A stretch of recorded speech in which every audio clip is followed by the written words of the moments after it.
Hello and welcome to KIKAO, your weekly focus on Africa's agriculture. This week we move from the farm to the market. Just where is the market for agricultural products? And is there any reason, especially for young people, to get involved? Here now is Dr. Canisius Kanangire with his panel of the week discussing the place of the market in Africa's agriculture.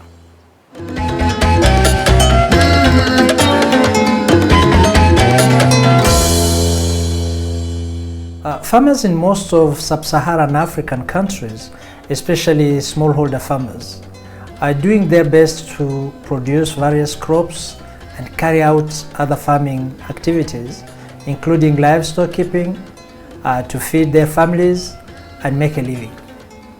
However, it seems often that they don't get the highest return on their investment in agriculture. Many of them face serious difficulties in accessing market to sell their goods in marketplace. They are constrained by their remote locations, high transportation costs, limited knowledge about which value chains are profitable, lack of business skills, and the bargaining power to interact with other market players on equal terms. Reliable market access boosts the motivation for farmers to increase productivity, increases incomes, and strengthens our food and nutrition security. It can contribute to the reduction of poverty and hunger if appropriate measures are taken to reduce market risks and unequal market powers.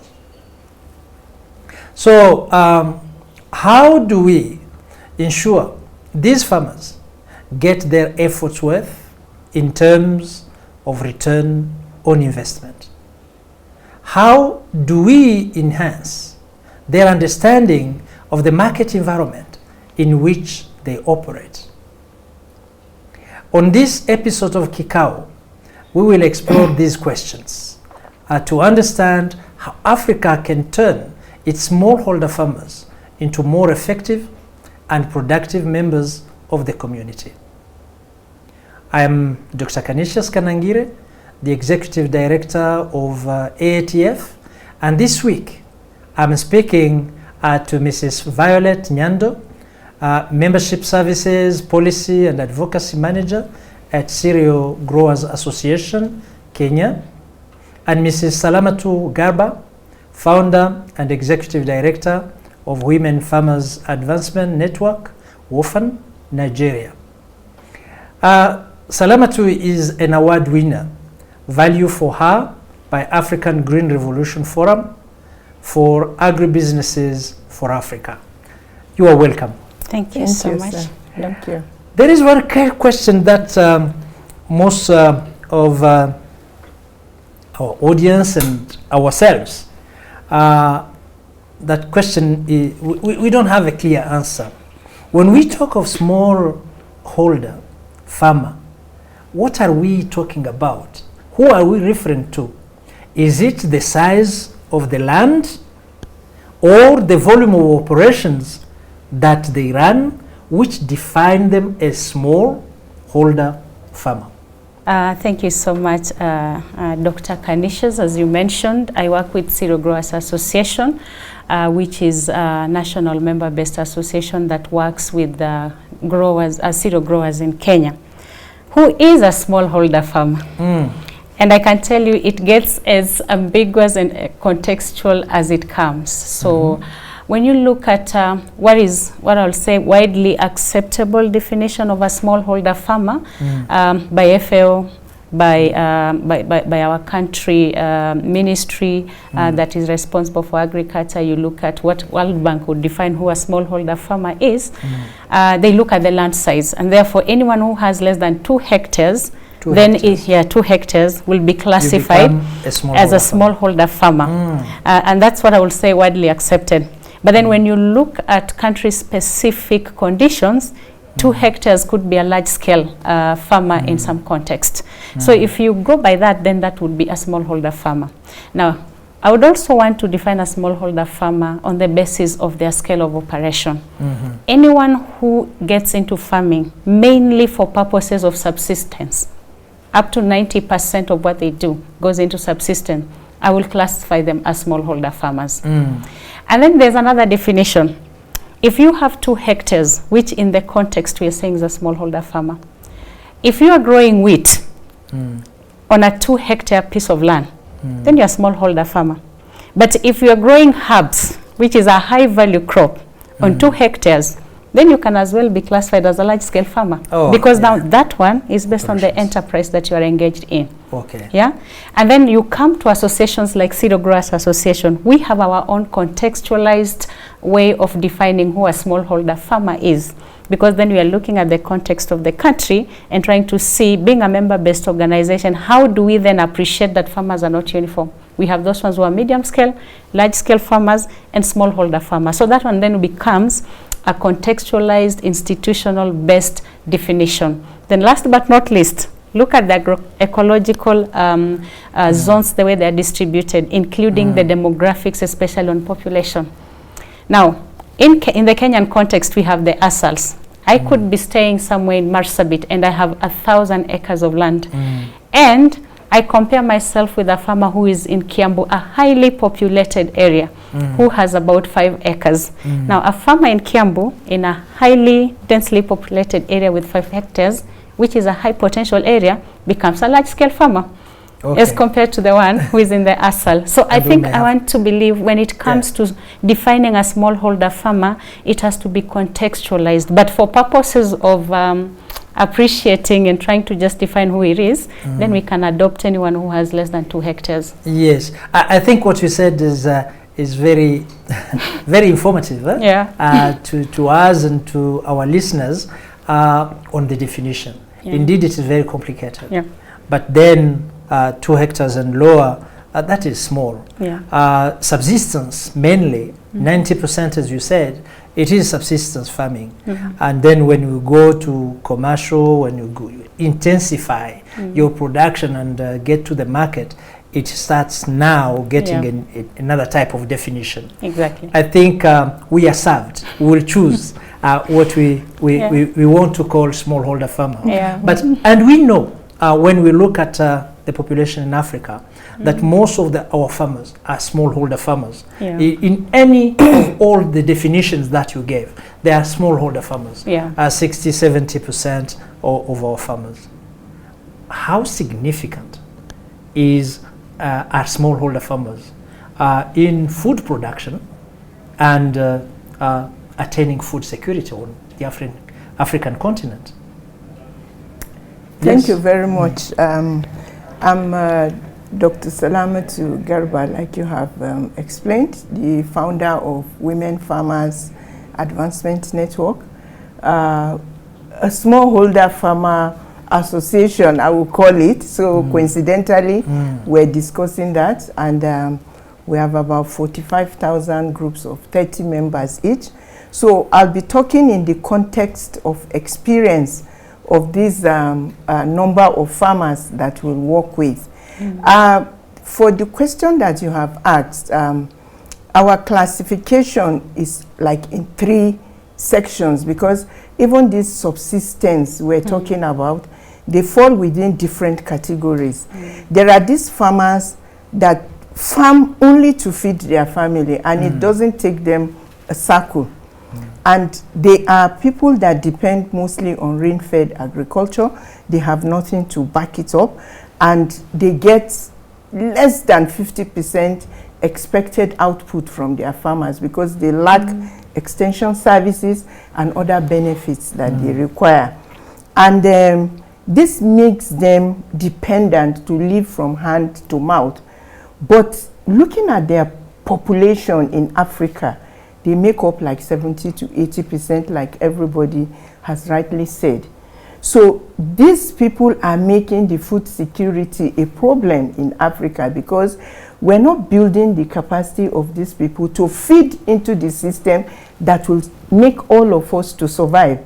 So I see them as a very relevant segment of agriculture in Africa that we are neglecting. Again, these are people that they are mostly malnourished, and we forget that they need to remain healthy to be able to feed into the system. Yeah. So these are all the areas that we put together to look at the level of the smallholder farmers. Now, how relevant they are? They are more than 90% relevant, like I have said, to every segment of our economy. And leaving them behind, I think, is a big threat to all of us.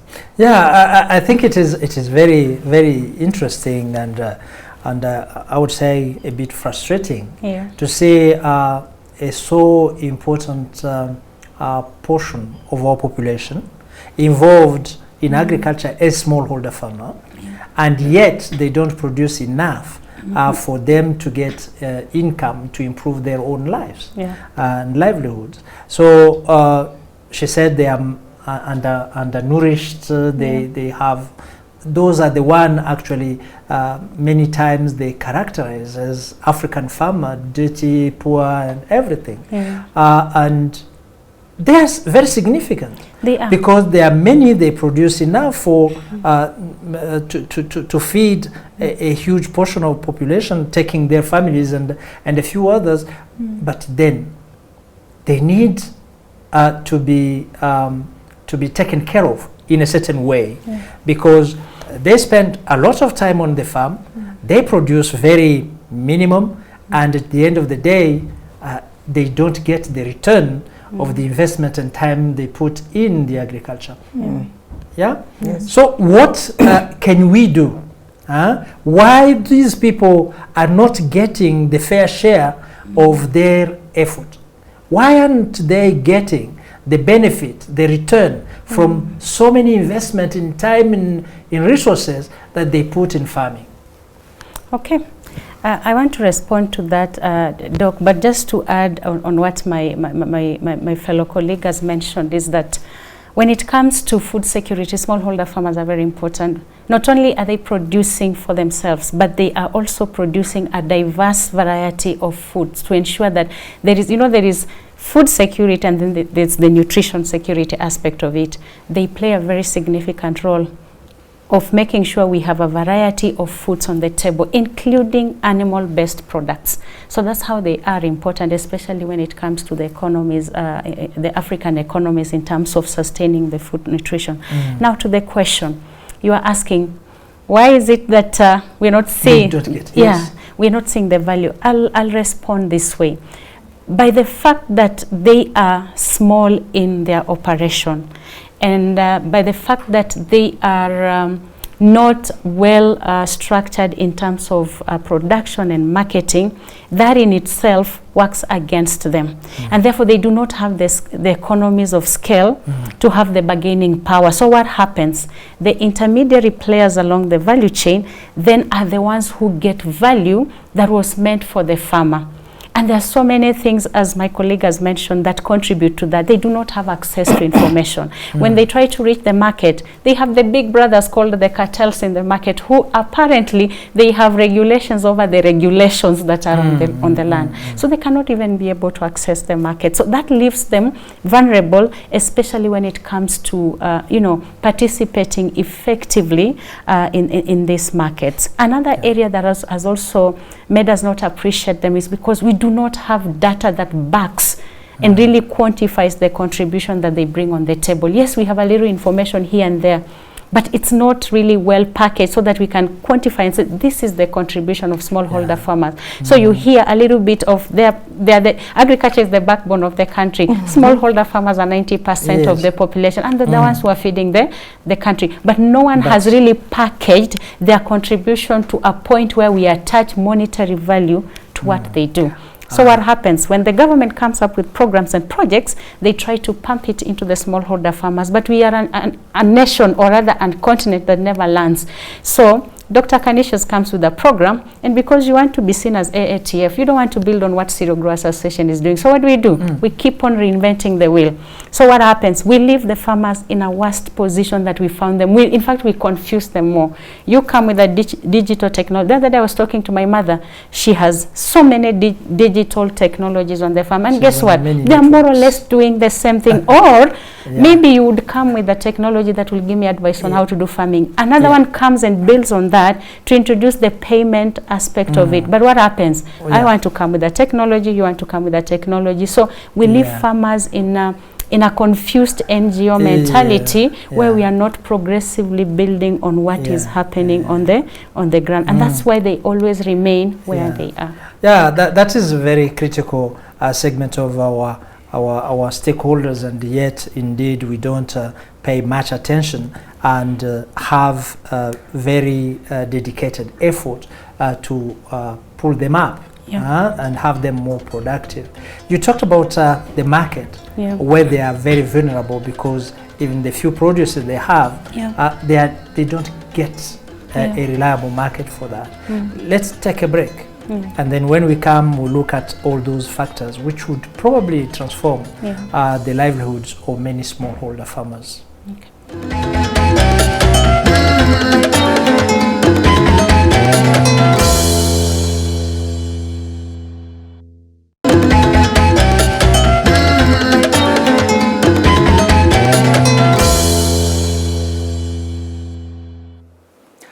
Welcome back to KIKAO session.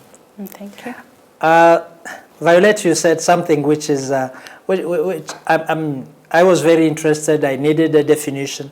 I hear you are saying we are focusing on smallholder farmers, and the smallholder farmers are those who are operating on a 2 hectares and less, land, or 5 acres. In terms of acres, we are talking about 5 acres. We are talking of 5 acres land, and those are below that. We are talking of smallholder farmers. Smallholder farmers. And we are saying that they don't get the right value of their investment. Exactly. This is what you were answering to.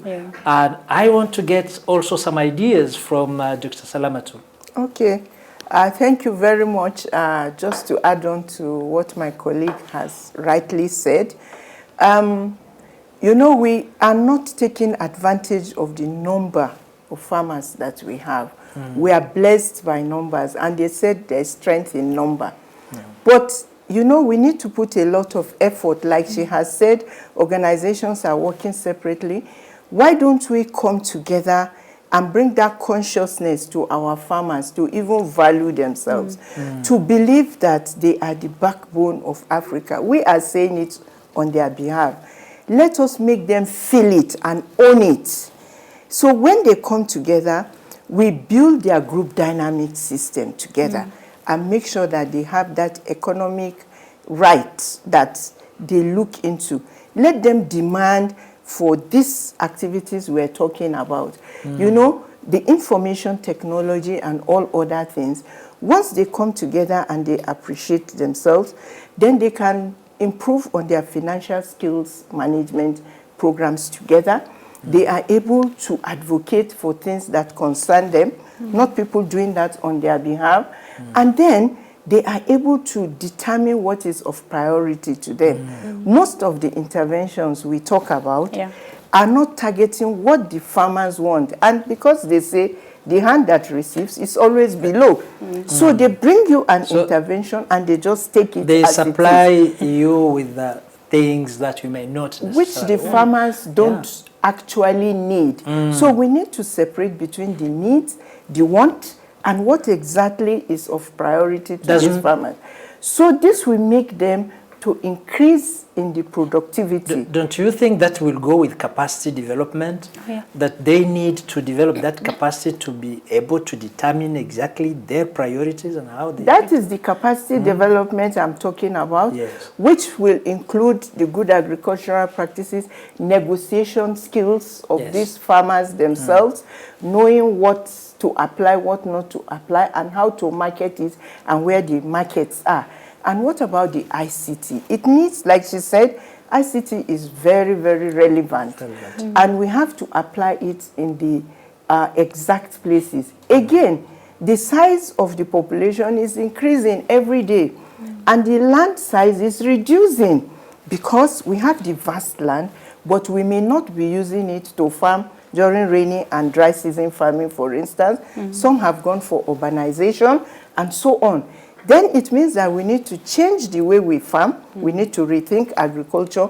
So we build the capacity of these farmers to now use improved technology so we can harvest more, we can produce more in an easier way. Yeah. Thank Informed farmers, equipped with the right knowledge, the right technologies, will improve their productivity and then be able to cater for the needs of a wider population.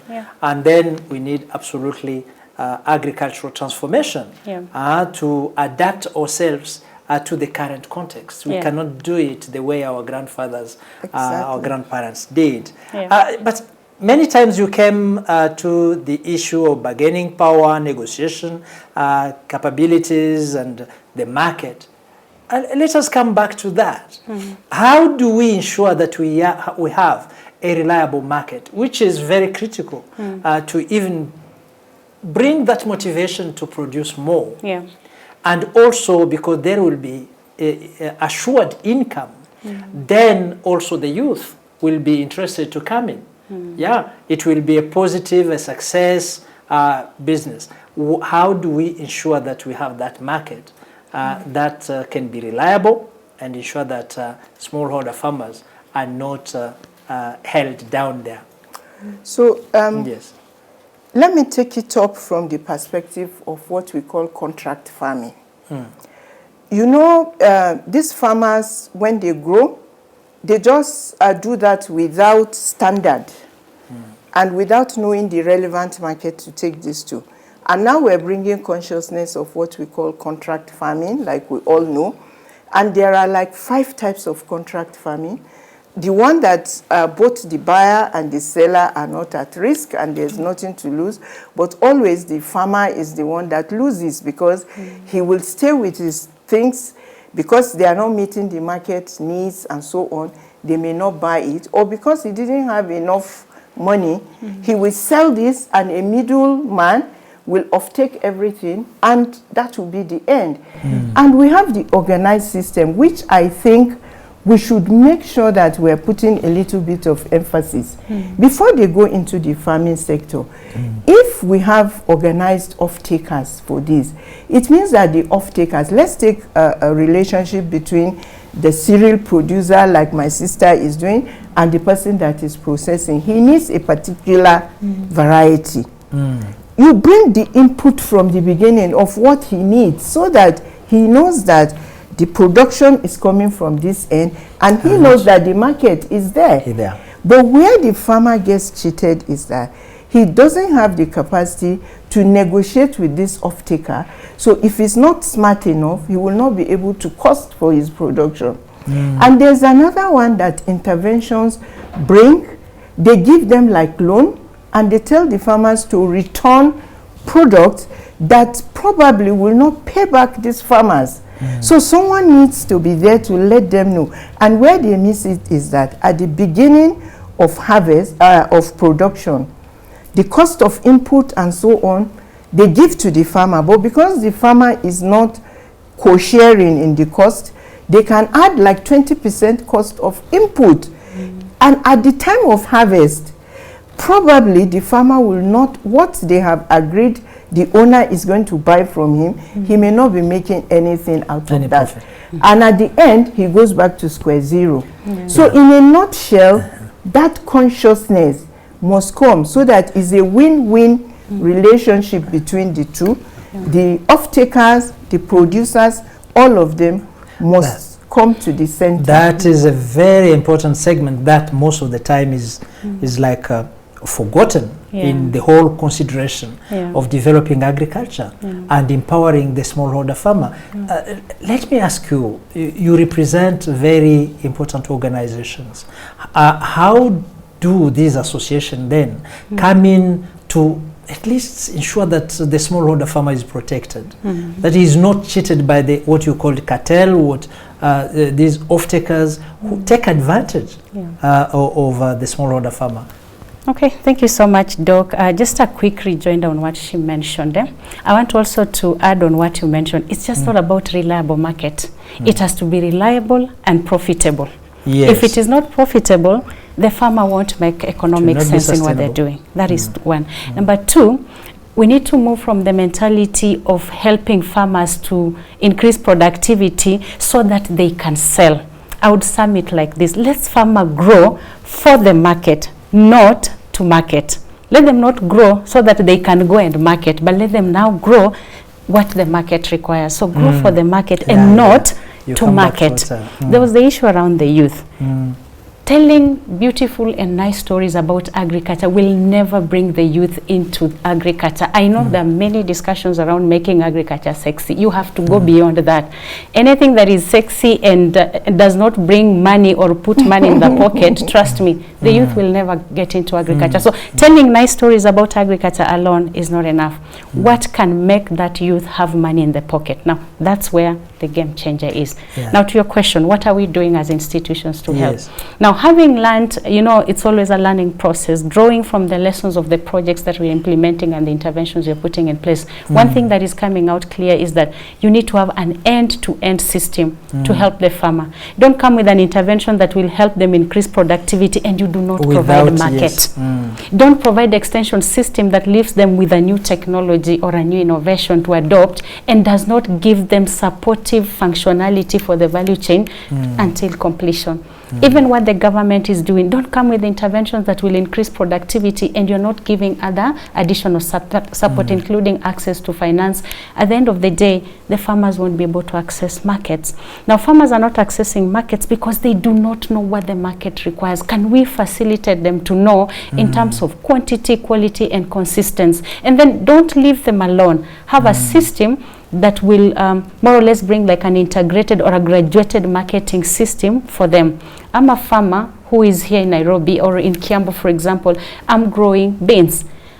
A consumer in Turkana wants that particular beans, but as a farmer, for me to access Turkana market, it will eat into the profit margin. And when it comes to agriculture, the profit margin is very small. So what else can we put in place, either as development partners, associations like us, to help them, you know, reach that particular market and still have that margin profit? So what we do as Zero Grower Association, we have come up with a model where we are creating a last mile delivery process where we are developing what we are calling Farmer Service Center. It's like a one-stop shop for the farmer. Not only are they able to access backward linkages, but also forward linkages in terms of market and also accessing input. So this person becomes like a rural agripreneur who supports in aggregating demand for inputs and aggregating demand for supply, and therefore they aggregate on behalf of the farmers. That is, it shields the farmer against that kind of, I call it cheating, because they are cheated, I think, with those, they are lured into productivity, they get some input, but when they have the produces, the flow is stopped somewhere, and then they don't get the result they were expecting, they remain at square zero. Exactly. And that is a serious problem. I think we need to consider the whole value chain, increase production, but also where do you bring this product? And it comes again to the standard and quality of the produces. Who is it that need what you are producing? So produce for the market. For the market, I think that is another thing. You talked about transportation, which is one of the ingredients. And we talked about smallholder farmers, small productions. How do you put all of them together to make a volume which will make the cost of transport and other services affordable? All those are things that we need to look into. But also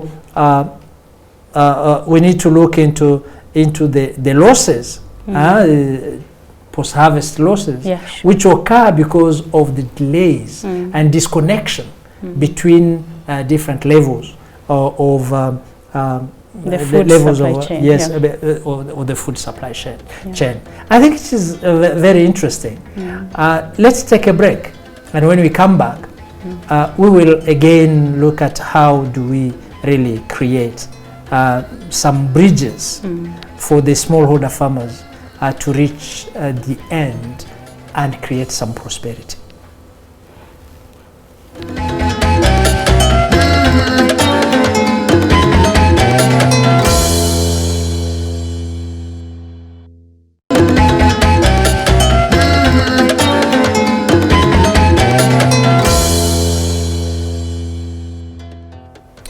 Welcome back to the KIKAO session.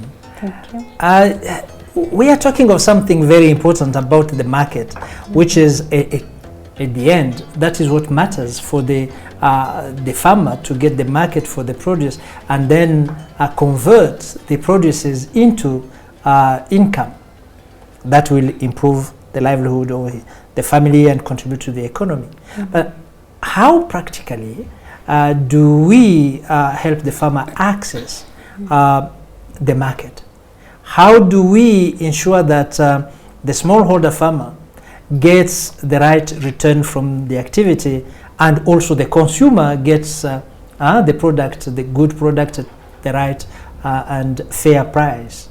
And also, I think we need to look into that. What is really what we need to do, and who should do that to transform the farmer into a key player in food security, nutrition security, and economic development of our country? Yes, thank you very much. You know, when you are looking at access to market, it's not a one solution thing. And there is no single organization that can address that. And I give you practical example from what we do. You have several organizations that are stakeholder along the entire value chain to come to play. So at the time of agreement on this contract farming and linkages to market, you bring in the input dealer, you bring on the insurance person, the legal people are there, because one of the fears of the farmers will be that what if we have an agreement with someone, we produce, and at the end of the day, the person doesn't show up. After all, it has happened with policy things. They ask farmers to grow wheat, maybe. That year, farmers grow wheat with the promise that, okay, it's going to be off-taken, maybe by government. And towards production, you find out that a huge importation is done, and the farmers are left without any solution. So what happens in such a situation? This is where organizations like ours, the stakeholders, will bring in our strength. For instance, we come with the input dealers, the extension services are there, the technology people are there, insurance, the backbone. We have to sign the contract agreement at the beginning and at the end before selling of these things. So it's not possible for one person to just slip off. And also you track market so that the farmers are not cheated. For instance, we track market with the media people. The media is our closest friend, because on daily basis we bring closer to the populace the cost of input, the cost of what they are selling, so someone will not come and off-take everything from the farmer. And how does the farmer know where market is? Of course, before you do the agreement, you have discussed, for instance, cereal. Maybe you have had an agreement with Nestle. They've told you the type of cereal they need. They've told you how much it is or how much they are willing to do. So all of those things are there, and you bring the farmers and all these stakeholders together in a one-day program monitored by media, and you discussed all of this. So if farmers don't produce what Nestle needs, then it's not their fault, and they bring in the input that they needed. So all of this will be put together, and it makes it comfortable. Today, Wofan has what we call the Taurarua rice in market. It is known. It is in the superstores and everywhere. It starts from the input dealers. So we get the rice seeds from the research institution, and a section of them are even seed producers within their community, so we can increase production of that, supervised by extension. Then we bring in improved technology Today, we are distributing, for instance, the groundnut shelling machine that shells about 50 bags of 75 kg groundnut per day. And you know that you need about 10 women for 5 days to manually shell that for you. But today, there's a machine that can shell 50 of this in a day. So you find that men are bringing their products for women to process, and it's making both men and women to work together. Fantastic. So this is how this market should be creative. Let us make use of the strength of the stakeholders to transform it into a partnership union. Whatever we call it, maybe partnership coalition or partnership whatever. You in your organization, this is your strength, this is her strength. We bring all of it together. If all of us are saying this together, it links the smallholder farmers collectively, and we're not duplicating effort. We are not reinventing the wheel. And at the end of the day, we are making sure that the buyers are getting the right production. I'll just give you a very good example before I round up.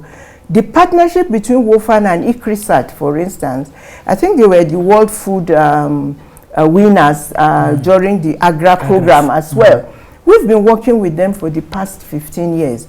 And they've given us 15 different varieties of groundnut. So in every region of Nigeria, we know which package of groundnut is suitable for them. But it's not stopping at that. Our aim is to make sure that we produce aflatoxin-free groundnut. So from seed level, they are training us. Apart from giving us seed, they are our trainers in making sure that the good agricultural practices, the use of AflaSafe, which farmers need to put to their farm, only 10 kg to reduce aflatoxin, all of it is there. And then post-harvest losses, we make sure that it is reduced through those training and how they package it.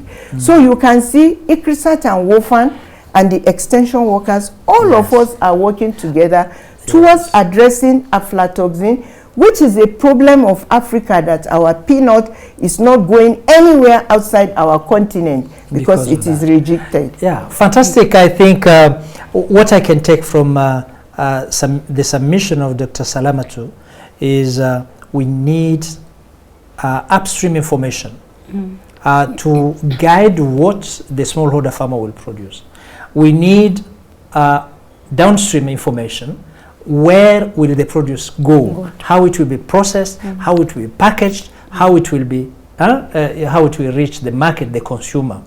And then another thing, we don't work in isolation. We work in a partnership, because we have different comparative advantages. So if we put that and create synergies, then we can make it. And the smallholder farmer, the economy, and the consumer will be the beneficiaries. There are all those issues we talked about. There is this need to transform the perception and the mindset of a smallholder farmer to go from subsistence to farming for the market. And there is still the small size of the operations of a smallholder farmer, and the need to put things together to aggregate all those. Tell me, when you look at all those challenges, when you look at the picture of where you would like to bring the farmer, how do you design the trajectory? How do you look forward and say, I want the smallholder farmer to participate more and be more productive in the agriculture industry, to do this way, the trends and then the direction, the roadmap? Thank you so much, Doc, and thank you so much, my colleague, for bringing that aspect.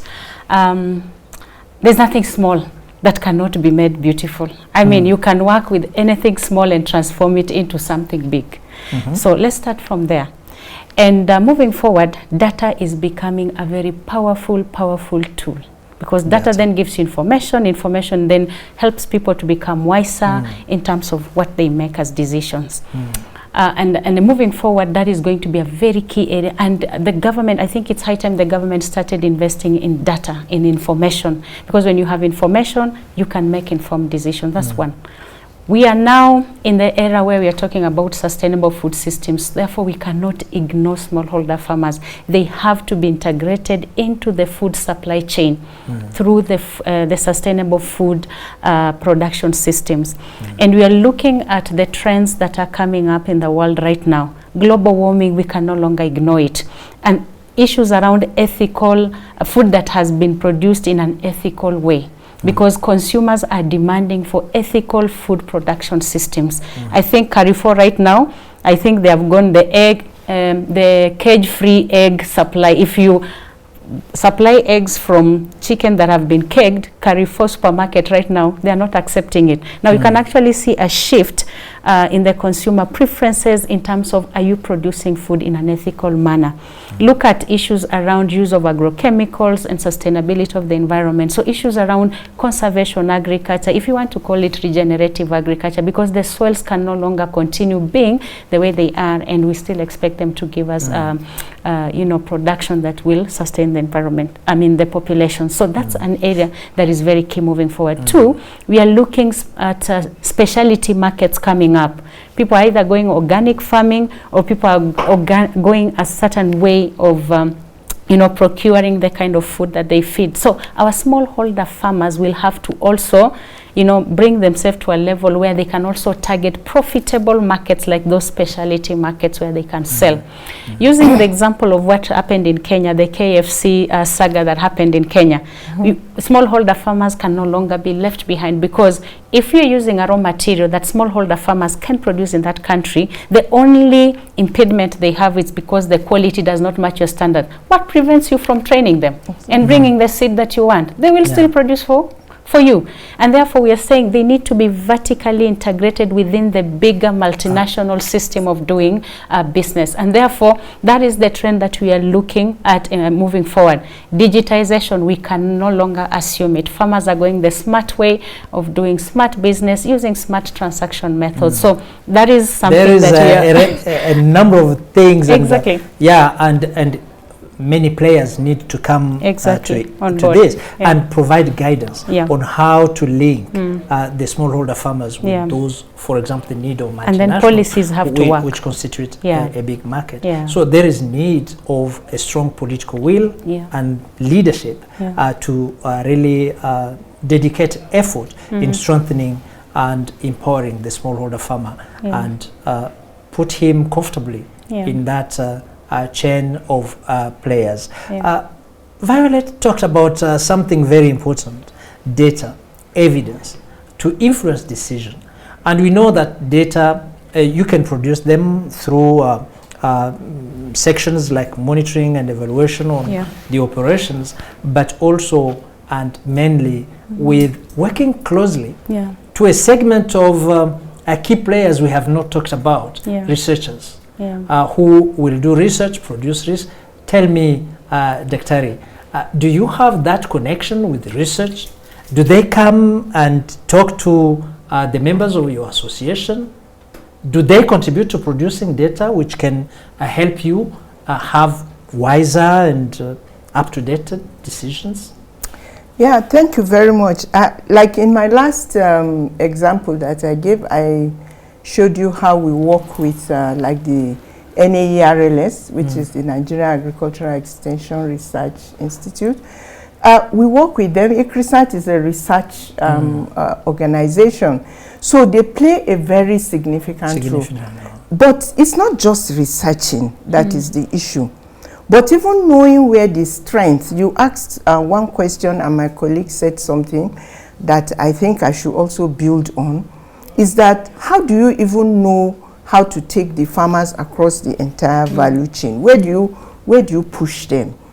This is where we come in to see that at the point of commencement of an intervention, at the time of baseline, you're supposed to know the classification of these farmers. For instance, we know the farmers through them and with their own understanding.